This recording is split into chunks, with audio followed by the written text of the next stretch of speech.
Well, hello and welcome to all of our private practice healthcare professionals. My name is Dr. Derek Barron. I want to thank you for joining us again today, or if you see this on the replay in the future. Today, we're going to be covering some information that will help you in your practice as far as making marketing mistakes. We're going to cover 15 of them. So I've got a big slide deck ready. I should have cut this down into two, but I'm going to try and do my best to get it all done in just one. So let me open up the slide deck here. As always, if you have any questions, make sure to drop them in the comments. I'll do my very best to get at them. Typically, I don't do it during the presentation, but I promise you I'll get to them after. If you have any questions about our business, what we do, myself or Terry, by all means, do send us a message. We'd love to get back to you on it. So let me add this to the stream. All right, so we're going to cover 15 healthcare business marketing mistakes and how to avoid them. What we're going to cover in this presentation is what happens if you don't have a marketing plan, being unclear about your unique selling proposition, ignoring the competition, trying to sell to everyone, targeting the wrong market, abusing social media, not focusing on retaining patients, and then finishing up with it is ignoring analytics, not budgeting correctly, not having a website, overlooking email marketing, outsourcing marketing before understanding it, never outsourcing your marketing. That's a crazy decision. Not asking for patient feedback and ignoring patient feedback. They're all mistakes that you want to avoid. Again, my name is Derek Barron. That's my lovely bride, Terry. We founded Practice Insider's Edge to provide a platform for passionate private practice healthcare professionals who want to take themselves and their practice to the next level. If you are looking for ways to grow and scale your practice, by all means, send us a message at the end of this presentation. Our contact information will be there, or you can let us know in the comments below, and we will get back to you. I am a chiropractor. My wife is a physical therapist, and we work together on, again, helping practices grow with our Grow platform and other operational services that we offer. So let's dig into it. Marketing your practice can't be overlooked if you want to grow your patient base and practice. However, it can be easy to mistake due to many aspects of marketing that you need to be kept in mind. To help you market your practice successfully, we've listed, along with some practice marketing ideas on here on how to avoid them. So let's dig into them. The first one is not having a marketing plan. A study among marketing professionals found that these with a marketing plan were 313% more likely to report success than those who did not. So it's a good idea to plan. Just like when you put a care plan together for your patient on how they should progress, you can always make changes, but if you're not putting a plan together, you're kind of going down the wrong trail. If you plan on hiring new or replacing existing staff, a marketing plan will ensure that they can determine your marketing strategy, setting them up for success as well. So it helps with changeover that's happening. And unfortunately, these days, it is happening way too often. A marketing plan also helps you steer your future marketing strategy as it keeps a record of the past actions.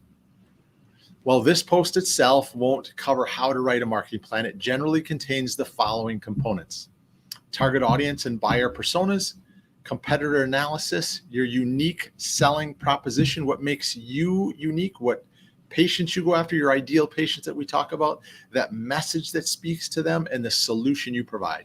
Your pricing strategy, your marketing budget and ROI on past campaigns, your SMART goals, and metrics for measuring the success of your marketing campaigns. Now, a marketing plan aims to clearly outline your goals for future measure, past performance, and inform others about your marketing strategy. This will make any future hiring processes easier and set your future marketing efforts up to achieve the best results. And who doesn't like best results moving forward into the future? Number two, being unclear about your unique selling position or proposition. One of the classic healthcare business marketing mistakes owners make is trying to emulate the success of another practice by copying exactly what they are doing. So as a chiropractor, if I try and go out there and do some TikTok dances that somebody else is doing, I'm not the greatest dancer in the world, so that may work not in the favor of myself. If I try and emulate the marketing plan that they do for concussion work, for instance, if it's not from me, my heart, my care, my passion, it may not work as well. That's just for me as an example. It might seem like a good approach, but there's often several similar services on the market. So you need to differentiate yourself in how you do it. That's why we use the practice leverage method and how we help our clients build the foundation from the practice, build the patient foundation, and then we work on the practice drivers and accelerators.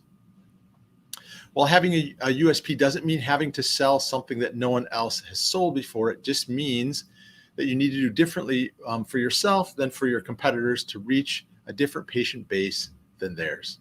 Number 3 would be ignoring your competition. It's important to focus on what makes your practice unique and not copy others, but ignoring what your competitors are doing is a very common mistake. You can always learn from others' successes, and unfortunately for them, but fortunately for you, is the failures that they have. You don't want to repeat those unless you think you can make that better. Keeping an eye on your competitors can give you a lot of insight into what they're doing and if it is working so that you can learn from their mistakes. And a good first step is to check what your competitors are doing on social media. Again, going back to TikTok, because that's such a hot thing. If I see somebody doing some stretches on it, I can maybe emulate that. But if I'm trying to do the lip syncing of the songs and dancing appropriately and make it look fun and maybe even sexy, who knows, I guarantee you I may fail at that. So you can use the data that you collect to do a SWOT analysis to find some opportunities for your practice.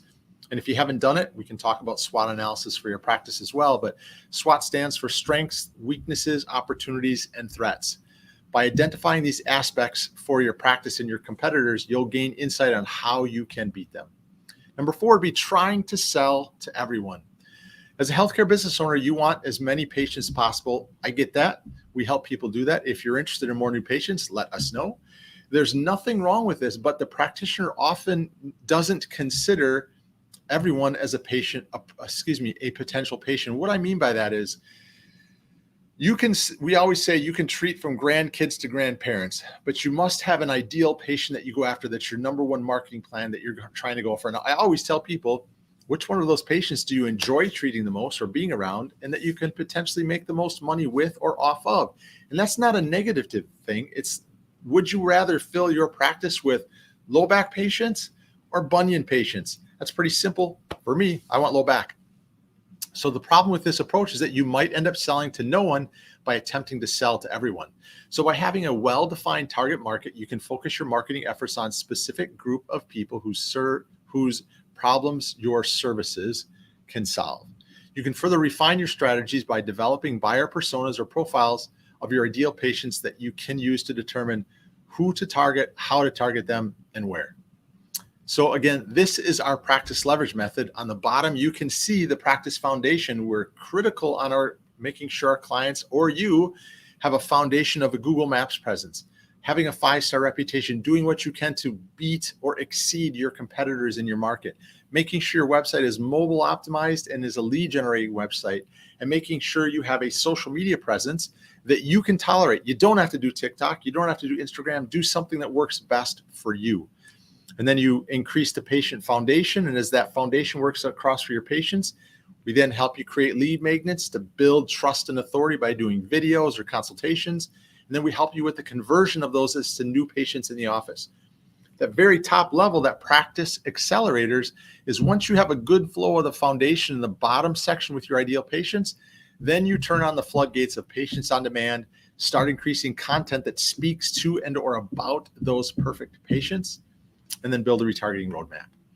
So doing this allows you to tailor your marketing to specific demographic, allowing you to get their attention and speak directly to them. Number 5 is targeting the wrong market. Another common practice marketing mistake is to focus your marketing efforts on the wrong target market. This can happen when the buyer personas you developed target people that aren't interested in your service. This is why it's important to look at your existing and past patients to get an understanding of who likes your practice when developing your buyer personas, or as we call it, your ideal patient. It's your ideal patient avatar. Unlike having no target market, targeting the wrong market can cost you money from an advertising and an ad spend perspective, because you're dedicating your marketing budget to campaigns that aren't going to bring you any return on investment. So there are 4 reasons why you're not getting any returns if you're currently marketing. The targeting could be too broad of a market. You're targeting people that aren't interested in your services. You're targeting people that can't afford your services, or you are not retargeting. If you're not sure about any of that stuff, please feel free to reach out to us. We'd love to be able to help you along the way. If you've been targeting too broad of a market, you look at the various personas in your marketing strategy and determine which ones perform poorly, remove those from the future campaigns, and only focus on the ones that are actually going to give you input. As a healthcare business owner, you are likely passionate about your services, so we want to make sure that you are ensuring that you're dedicating your practice. It also means that you are choosing a target audience that's not interested in your practice, even though it could bring value to your lives. The bottom line is, who do you like to see? What do you like to treat? What helps bring a better financial windfall into your practice? How can you put that together and put a marketing plan around them? Finally, even if you target an audience interested in your practice, if they can't afford what you're offering, you're wasting your time and money directing your marketing efforts at them. We're seeing that a lot in conversation with people that are doing Facebook ads, for instance.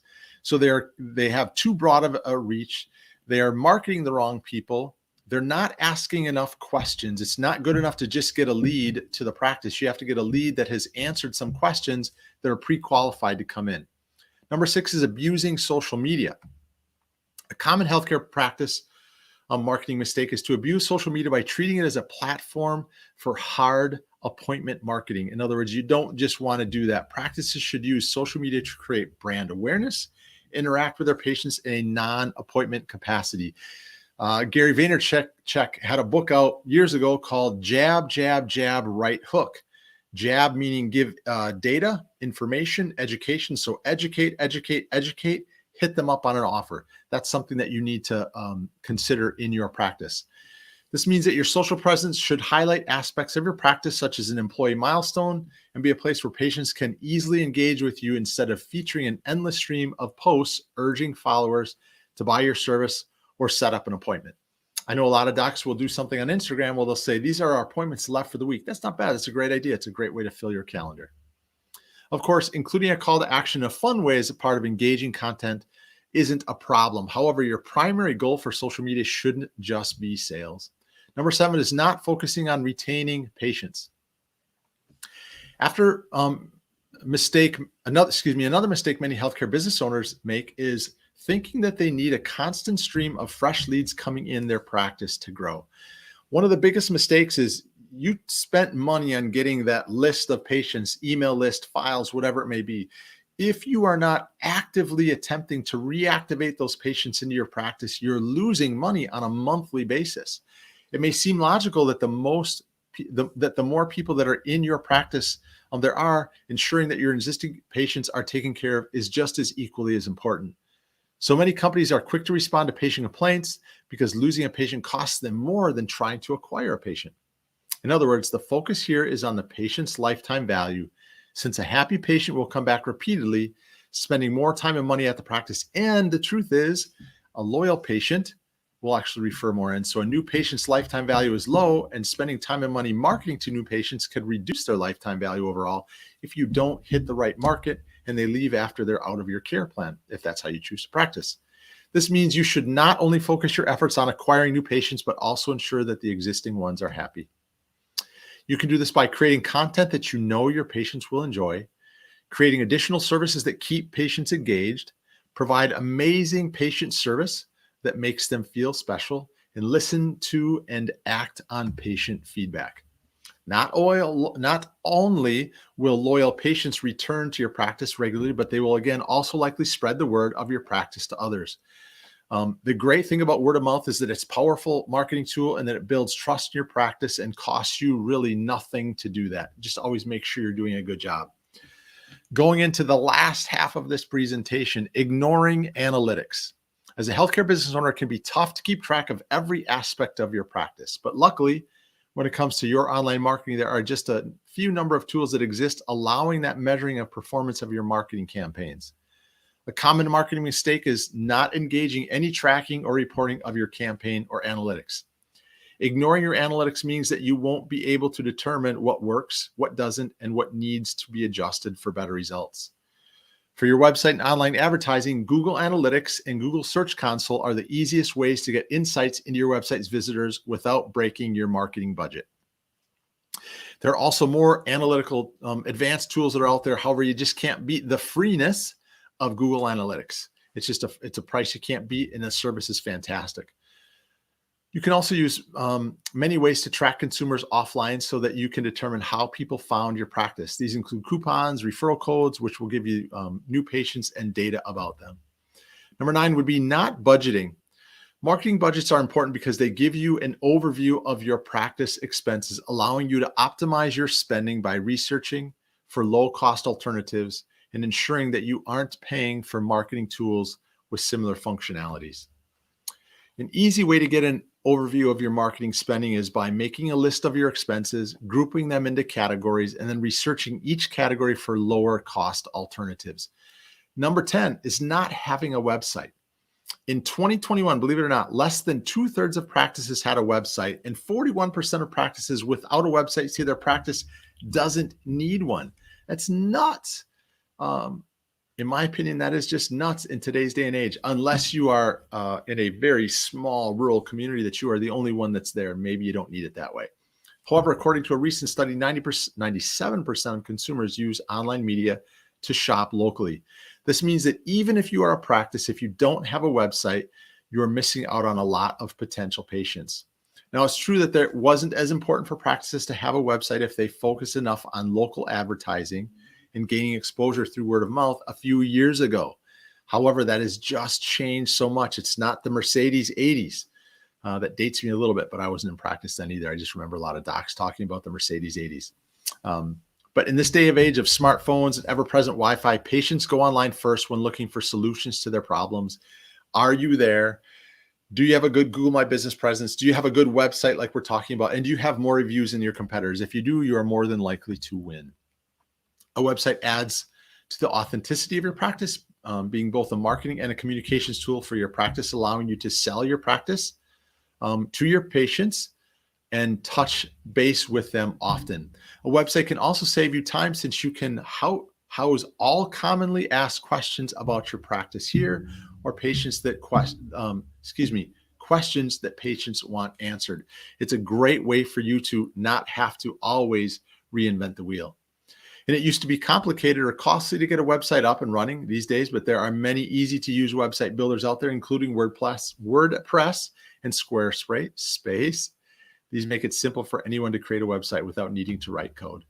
Number 11 would be overlooking email marketing. That's a shame if you do. So if you are not sending out email newsletters, not a good position to be in. If you want help with that, by all means, reach out to us.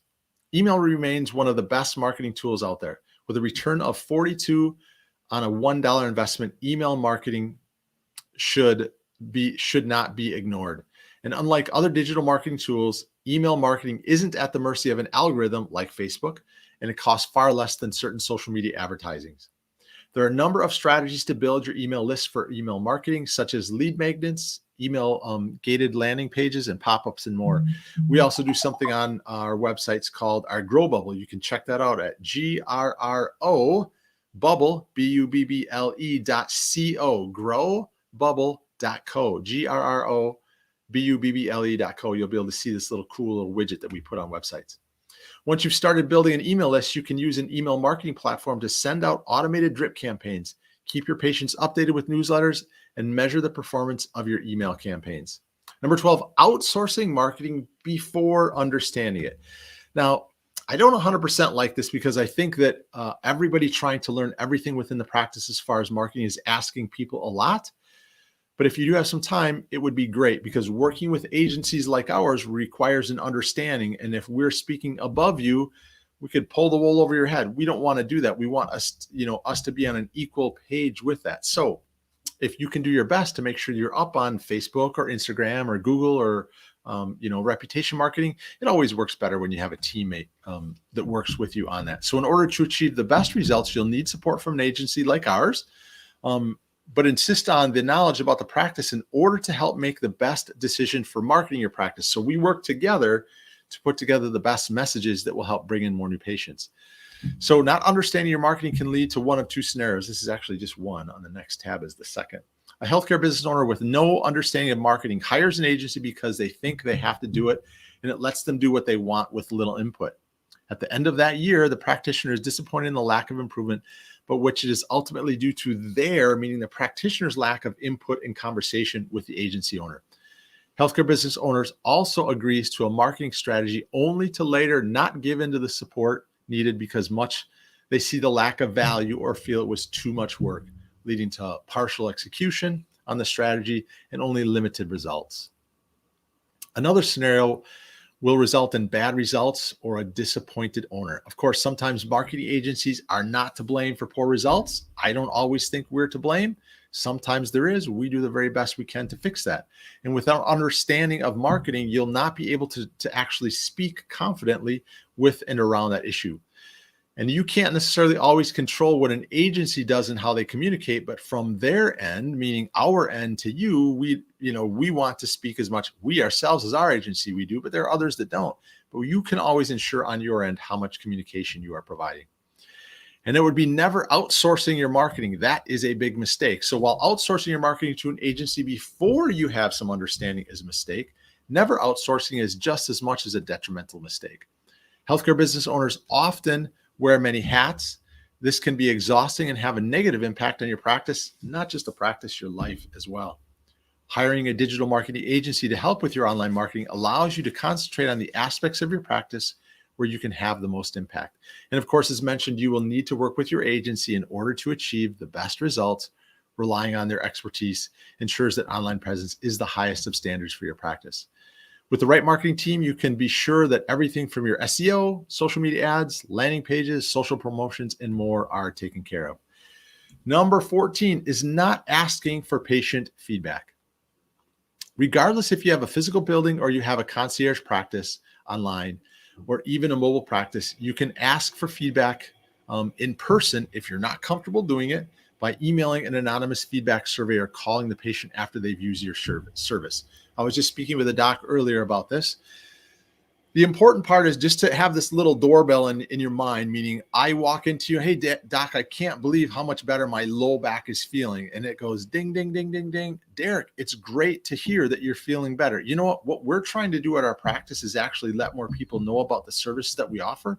Would it be okay if Jane from the front office sent you a text and or an email that would allow you to leave us a review on Google or Facebook? It'll take you maybe 3 minutes to do it. Would that be okay with you? It's that simple ask that's important, but you need to have as many reviews online as you possibly can. You should aim to collect patient feedback when they first think about using your practice, allowing you to determine who they are, what problem your practice can solve, and why they came to you. This lets you know more about your patients, how to help them, and which marketing strategies worked. You also want feedback when they become a patient or decided against your practice. If they became a patient, feedback will help find out what their problem was and if you solved it, and if they encounter any issues, whether they can suggest how you can improve it in the practice or not. And if someone has decided against using your practice, feedback will help to determine what the issue was, such as cost or because a competitor had a more compelling offer.